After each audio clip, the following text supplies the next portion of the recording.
غزہ کو لے کر اس وقت کی بہت بڑی خبر۔ ایران کے ممتاز علماء کرام نے غزہ پر بڑی بات کہہ دی ہے۔ علماء کرام نے غزہ کے دفاع میں جہاد کو فرض قرار دے دیا ہے۔ جی ہاں، علماء کرام نے غزہ کے دفاع میں، غزہ کے ڈیفنس میں جہاد فرض قرار دے دیا ہے۔ غزہ کے بھوکے بے بس شہریوں پر اسرائیلی بمباری نے انتہا کو پار کر دیا ہے۔ امریکی کانگریس کے اراکین کہہ چکے ہیں کہ غزہ کی انسانی صورتحال لرزہ خیز اور ناقابل قبول ہو چکی ہے۔ غزہ میں جاری درندگی کے لیے کوئی جواز نہیں ہے۔ یہ کون کہہ رہا ہے؟ یہ کہہ رہے ہیں انٹرنیشنل ریڈ کراس کی صدر، جبکہ یو این سیکرٹری جنرل نے کہا ہے کہ غزہ پر ظلم و بربریت ایک اخلاقی بحران ہے جو عالمی ضمیر کو جھنجھوڑ رہا ہے۔ غزہ میں 1 لاکھ بچوں کی اجتماعی ہلاکت کے خطرے کا اندیشہ ہے۔ جی ہاں، یہ کہا جا رہا ہے کہ غزہ میں 1 لاکھ بچوں کی اجتماعی ہلاکت کی خطرے کا اندیشہ ہے۔ آپ کو پوری تفصیل بتاتے ہیں۔ ایران کے مغربی صوبے کردستان میں علماء کی ایک بڑی جماعت نے غزہ کے مظلوم عوام کی حمایت میں قابض اسرائیل کے خلاف جہاد کا فتویٰ جاری کر دیا ہے۔ اس فتویٰ میں امت مسلمہ سے اپیل کی گئی ہے کہ وہ فلسطین کی سرحدوں کی جانب زبردست عوامی مارچ کے ذریعے اس ظالمانہ محاصرے کو توڑنے کے لیے نکلے۔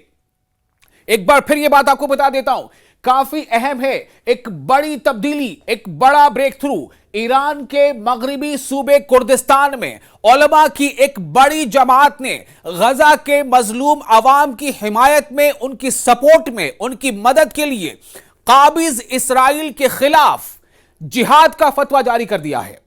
اس فتویٰ میں امت مسلمہ سے اپیل کی گئی ہے کہ وہ فلسطین کی سرحدوں کی جانب زبردست عوامی مارچ کے ذریعے، یعنی ایک بڑی تعداد میں مارچ کرتے ہوئے، اور اس کی کوئی لمٹ نہیں ہے کہ یہ تعداد کتنی ہو سکتی ہے اور یہ کس کی ہوگی، چونکہ یہ امت مسلمہ سے اپیل کی گئی ہے اس فتویٰ میں، اور اس کے ذریعے کہا گیا ہے کہ بڑی تعداد میں مارچ کے ذریعے اس ظالمانہ جو ظلم ڈھا رہا ہے اسرائیل غزہ میں معصوم بچوں پر، عورتوں پر، بھوکے لوگوں پر، محاصرے کو توڑنے کے لیے نکلے۔ یہ فتویٰ سنندج شہر کی مسجد قباء میں ایک عظیم الشان کانفرنس کے دوران سنایا گیا، جہاں علماء کرام کے ساتھ کرد ادیبوں، دانشوروں اور بڑی تعداد میں عوام نے شرکت کی۔ فتویٰ قرآن کریم کی آیت وَمَا لَكُمْ لَا تُقَاتِلُونَ فِي سَبِيلِ اللَّهِ وَالْمُسْتَضْعَفِينَ، جو سورہ نساء کی آیت نمبر 75 ہے، اور سنت نبوی کے دلائل کے ساتھ پیش کیا گیا۔ علماء نے فتویٰ میں واضح کیا کہ قابض اسرائیلی ریاست کے ظلم کے خلاف دفاعی جہاد ہر مسلمان پر شرعی فریضہ ہے، یعنی کہ یہ کہا جا رہا ہے کہ ہمیں اپنی دفاع میں آگے لڑنا ہے۔ دشمن ہم پر ظلم کر رہا ہے، ہماری جانیں لے رہا ہے، ہمارے بچوں کو مار رہا ہے، ہماری عورتوں کو مار رہا ہے، ہمیں بھوکا محاصرے میں لے رکھا ہے، ہمیں کھانا کھانے سے روک رہا ہے، ہمیں غذا تک پہنچنے سے روک رہا ہے، ہمیں غزہ تک پہنچنے کی کوشش کے دوران بمباری سے مار رہا ہے، ہم پر گولیاں چلائی جا رہی ہیں، اور ہمارے جو حالات ہیں وہ یہ ہیں کہ اسپتال ہم پر تنگ کر دیے گئے ہیں، اسپتالوں میں بمباری کر دی گئی ہے، دوائیں ہم تک پہنچ نہیں پا رہی ہیں۔ یعنی ان حالات میں علماء نے فتویٰ میں کہا ہے کہ اب ہم پر یہ فرض ہے کہ ہم اپنے دفاع میں آگے آئیں، اپنے ڈیفنس میں آگے آئیں۔ علماء کرام نے کہا ہے کہ جو ظلم قابض اسرائیل کے ہاتھوں ان دنوں غزہ کے معصوم بچوں، عورتوں اور بزرگوں پر روا رکھا جا رہا ہے، وہ محض دینی احکامات کی خلاف ورزی نہیں بلکہ تمام انسانی اقدار کی توہین اور بین الاقوامی معاہدات کی کھلی خلاف ورزی ہے۔ جتنی بھی ٹریٹیز ہیں انٹرنیشنل لیول پر، اس کا سیدھا یہ وائیولیشن ہے، اور اسی لیے لگ بھگ تمام ملکوں کے کوئی نہ کوئی ممبر پارلیمنٹ اس کی مذمت ضرور کر رہا ہے، اسے کرٹیسائز ضرور کر رہا ہے۔ کہیں کسی ملک کا کسی ایک ممبر پارلیمنٹ، کہیں کسی کا 2، کہیں کسی کا 4، کہیں کسی کا 5، لیکن بڑے پیمانے پر ملکی سطح پر اس کے خلاف اقدام کا فقدان نظر آ رہا ہے۔ اس ظلم پر خاموشی کو ناقابل معافی جرم اور تاریخ کی بدترین خیانت قرار دیا گیا.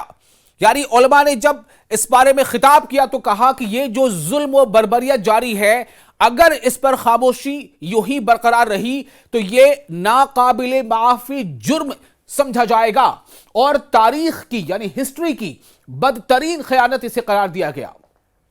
علماء کردستان نے فلسطینی مزاحمت بالخصوص حماس اور دیگر مجاہدین کو امت مسلمہ کی عزت اور وقار کا علمبردار قرار دیا. انہوں نے کہا کہ وہ اپنے حق کی لڑائی لڑ رہے ہیں، وہ اپنی زمینوں کو بچانے کی لڑائی لڑ رہے ہیں، وہ اپنے وطن کی دفاع کی لڑائی لڑ رہے ہیں، اور جبکہ دشمن ان سے ان کا وطن چھیننا چاہتا ہے. انہوں نے کہا کہ ان مجاہدوں کا اصل ہتھیار ایمان ہے، نہ کہ صرف گولیاں بارود. یہی ایمان انہیں طغیانی کے سامنے جھکنے سے باز رکھتا ہے، اور انہی کے صبر سے اہل ایمان کو پیغام ملتا ہے. جو جہاد کا فتویٰ جاری کیا گیا اس میں فتویٰ میں امت مسلمہ سے اپیل کی گئی ہے کہ وہ مسجدوں کو بیداری کا مرکز بنائیں، صہیونی ریاست اور اس کے حامیوں کی مصنوعات کا بائیکاٹ کریں، اور عالمی سطح پر احتجاج کی ایسی تحریک چلائیں جو دنیا کے ضمیر کو جھنجھوڑ دے. علماء نے واضح کیا کہ فلسطین کی حمایت صرف عرب یا قومی مسئلہ نہیں بلکہ اسلامی اخوت اور عدل کا امتحان ہے. علماء اس سے پہلے بھی کئی الگ الگ گوشے سے اس طرح کی آوازیں اٹھ چکی ہیں. آپ کو یاد ہوگا جو ہمارا ایک اور ملک ہے اس کے بارے میں جہاں سے خبر آئی تھی، عراق سے اس سے پہلے اس طرح خبر آئی تھی کہ وہاں کے بھی علماء نے اس بارے میں ایسی بات کہی تھی کہ اب حالات ایسے بن گئے ہیں کہ جہاد فرض ہے. اور ساتھ ہی ساتھ کچھ اور ایسے ایشیا کے ممالک ہیں جنہیں پاکستان کا بھی نام سر فہرست ہے، وہاں کے بھی علماء نے اس سے پہلے کئی بار اس طرف روشنی ڈالی اور یہ کہا کہ جہاد ان حالات میں فرض ہے.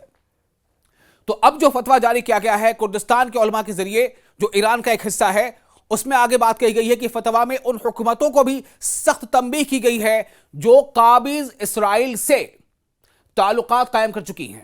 یعنی ایسے ممالک جو اسرائیل کے ساتھ تعلقات قائم کر چکی ہیں، ایسے ملکوں سے علماء نے کہا ہے کہ تاریخ تمہیں معاف نہیں کرے گی. یعنی خاص طور سے ایسے ممالک جن کے بارے میں یہ سمجھا جاتا ہے کہ وہ مسلمانوں کے حق کی بات کریں گی یا مسلم امت کے حق کی بات کریں گی، لیکن اگر وہ در پردہ اسرائیل سے تعلقات بنا کر رکھتی ہے اور اس مسئلے کو نظر انداز کرتی ہیں تو ان پر یہ سخت نگاہ ہے، ان پر یہ سخت تنقید ہے. یہ کہا گیا ہے، علماء نے کہا کہ تاریخ تمہیں معاف نہیں کرے گی اور نہ ہی امت مسلمہ تمہاری غداری کو بھولے گی. خدا کا غضب اور بیدار عوام کا طوفان تمہیں ایک دن ضرور آ لے گا. ظاہر نشانے پر کہیں نہ کہیں بہت سارے عرب ممالک ہیں. علماء کردستان نے اقوام متحدہ یعنی یونائٹڈ نیشنز، اسلامی تعاون تنظیم، انسانی حقوق کے اداروں اور عالمی ضمیر کو پکارا کہ اب وقت آ گیا ہے کہ وہ مردہ خاموشی توڑ کر غزہ کے مظلوموں کے حق میں، غزہ میں ڈھائے جا رہے بے بسوں پر ظلم کے خلاف آواز اٹھاتے ہوئے مؤثر اور فوری اقدام کریں.